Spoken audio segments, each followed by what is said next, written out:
Welcome back to Noir Alley, or as we call it here at TCM, the scene of the crimes. I'm Eddie Muller, your master of ceremonies and mixology. Now, last week we showed you a film from 1940 that starred the queen of Warner Brothers, Bette Davis. This week, we've got the king, Humphrey Bogart. Not that he was ever really treated like a king by studio boss Jack Warner. Bogart had worked his way to star status after spending the 1930s playing mostly heavies and second leads behind bigger stars Jimmy Cagney and Edward G. Robinson. And even after Bogart captured the public's imagination as a new kind of romantic anti-hero in Warner hits like High Sierra, The Maltese Falcon, and Casablanca, Jack Warner couldn't quite believe that this surly second banana had become the studio's top box office draw. Almost as if to test the public's fascination with Bogart, Warner followed up Casablanca with 1945's Conflict, the film we have for you today. Now, Bogey's character is as far removed from the sophisticated savoir-faire of Rick Blaine as you can get. He plays an unhappily married engineer, so fixated on his young sister-in-law that he decides to kill her sister, his wife. Be sure and drive slowly. Some of those mountain roads are pretty dangerous. It was a role Bogart did not want to play, perhaps because the bitter and caustic union he enacts with co-star Rose Hobart was at the time uncomfortably close to the actor's real life. He and his wife of 5 years, actress Mayo Method, had become known around town as the Battling Bogarts. Their rancorous relationship consisted largely of ugly arguments fueled by boatloads of booze. Casting Bogart as a man who wants to murder his wife seemed almost like a cruel joke at the actor's expense.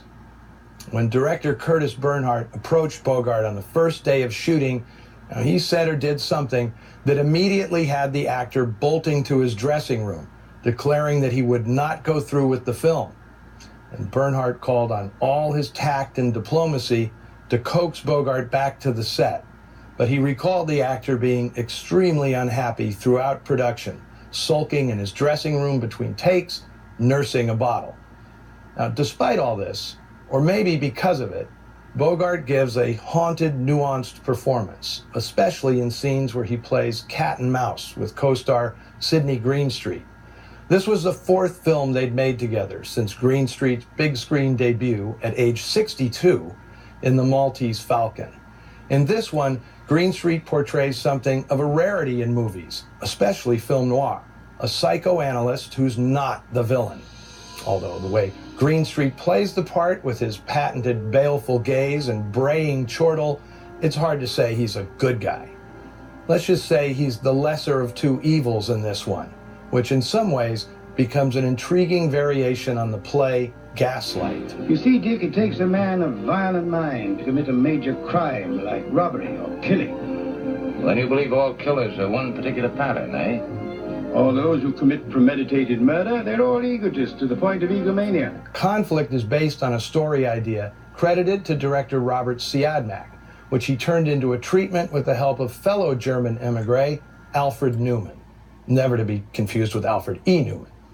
Now, Arthur Horman and the prolific Dwight Taylor wrote the final screenplay, originally entitled The Pentacle. Siodmak and Kurt Bernhardt were old friends and colleagues from Berlin, where they'd learned movie making in the 1920s before escaping the Nazis. Now, in Germany, Bernhardt earned a reputation as one of the country's finest filmmakers, held in much higher regard than Siodmak, who had yet to establish himself before arriving in America. Now, in Hollywood, the tables turned a bit. Siodmak became an A-list director who rivaled Hitchcock as the master of suspense, while Bernhardt never received the cachet or the scripts of expatriates like Fritz Lang, Otto Preminger, or Fred Zinnemann. Now, it wasn't for lack of talent, as we've shown twice before on Noir Alley, with Bernhardt's terrific direction of High Wall and Possessed. At Warner's, Bernhardt just wasn't on the same totem pole with directors like Michael Curtiz, Raoul Walsh, and John Huston. Now, Conflict was completed in 1943, but it was not released until June 1945. Now, the delay had nothing to do with doubts about its quality. A lawsuit had been brought against Warner Brothers by a pair of writers claiming the script was plagiarized from their short story. Litigation dragged on for 2 years before a settlement was reached and the film could finally be released. I suspect that if it had gone out in 1943, Conflict would have a more significant place in the history of film noir, since it would have been ahead of the trend. It wasn't until 1944 that noir really took off, with the release of Double Indemnity, Laura, Murder My Sweet, Woman in the Window, and Phantom Lady, the latter directed by Robert Siodmak. Timing, as they say, is everything.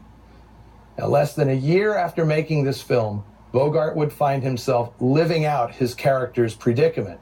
Middle-aged man ditching his wife for a much younger woman. Fortunately, in Bogart's case, murder was not required. Made in 1943, but released in 1945, 1 month after Humphrey Bogart married Lauren Bacall, here is Conflict.